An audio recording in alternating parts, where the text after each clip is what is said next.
আসসালামু আলাইকুম। Welcome to MD Firoz creative lab.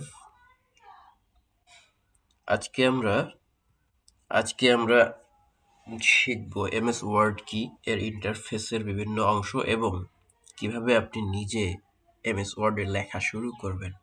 অর্থাৎ এমএস ওয়ার্ডের একদম শুরু থেকে যারা কখনো এমএস ওয়ার্ড দেখেননি তাদের জন্য এটা সুইটেবল হবে। তাহলে চলুন আজকের ক্লাসটা আমরা শুরু করি। আজকের ক্লাসে আমরা প্রথমে দেখব মাইক্রোসফট ওয়ার্ড কিভাবে ওপেন করতে হয়। আপনার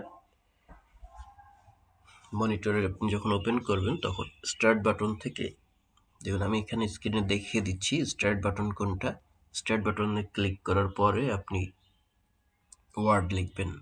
ওয়ার্ড লেখার পরেই সাথে সাথে এখান থেকে ওয়ার্ডের যে আইকনটা আছে, এরকম একটা আইকন দেখা যাবে, সেই আইকনে ক্লিক করে আপনি এমএস ওয়ার্ডটাকে ওপেন করতে পারবেন। এখানে দুইটা আইকন দেখা যাচ্ছে, একই আইকন, যেটাতে ক্লিক করবেন এমএস ওয়ার্ড ওপেন হবে। এইভাবে আমরা এমএস ওয়ার্ডকে ওপেন করে নিব। এবার চলুন আমরা এমএস ওয়ার্ডের কিছু ইন্টারফেস ভালোভাবে দেখে আসি।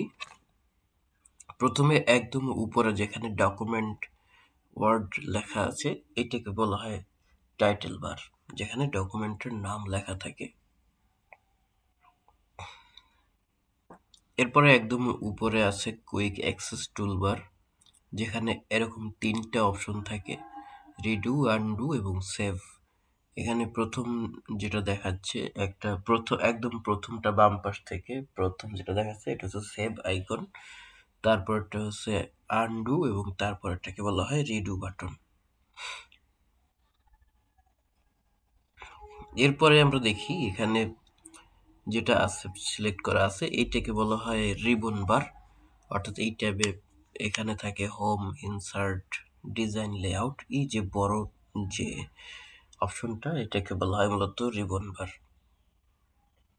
এরপরে আমরা মাঝের যে অংশ, সাদা যে জায়গাটা দেখতে পাই, এই সাদা অংশটা এটা হলো ডকুমেন্ট এরিয়া, যেখানে আপনি টাইপ করবেন।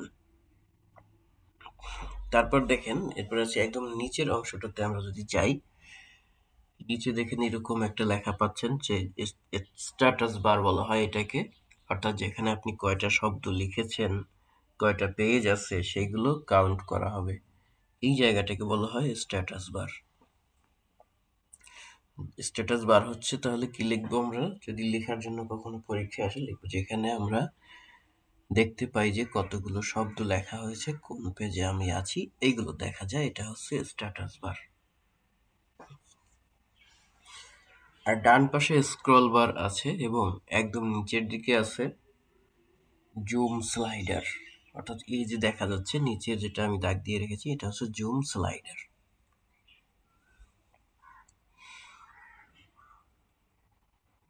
এবং এখন দেখেন আমরা যতটুকু দেখলাম, এখন আমরা একটু প্র্যাকটিস করি। চলুন আমরা এখানে লিখে নিলাম, my name is Omar, I am learning MS Word. এখানে বাই ডিফল্ট দেখেন উপরে ক্যালিব্রি দেওয়া আছে, তো আমরা এটাকে একটু সিলেক্ট করলাম, কিবোর্ড দিয়ে মাউস দিয়ে ধরে এটাকে ড্র্যাগ করে টান দিলেই সিলেক্ট হয়ে যাবে। সিলেক্ট করার পরে আমরা এটাকে বোল্ড করলাম এবং ফন্ট সাইজ 16 করে নিলাম।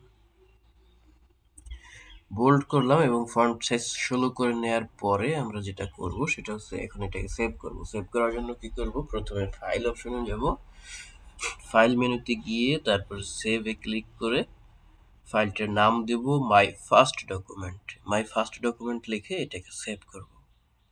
সেভ এজে গেলাম, এখান থেকে ডেস্কটপে গিয়ে আমরা এই যে সেম এই যে প্রসেসটা আমরা দেখিয়েছি, এই প্রসেসে ডকুমেন্টটাকে মাই ফার্স্ট ডকুমেন্ট লিখে সেভ করে রাখবো। তো আজকের ভিডিওতে আমরা শিখলাম এমএস ওয়ার্ডের মূল ইন্টারফেস এবং আরও কিছু প্রাথমিক ব্যবহার। যদি আপনাদের মনে হয় যে এই ভিডিওটি আপনার জন্য উপকারী, তাহলে অবশ্যই সঙ্গে থাকবেন এবং আমরা পরবর্তী ক্লাসে দেখব ডকুমেন্ট তৈরি, সেভ এবং ওপেন করার পদ্ধতি। ততক্ষণ ভালো থাকবেন। ধন্যবাদ সবাইকে।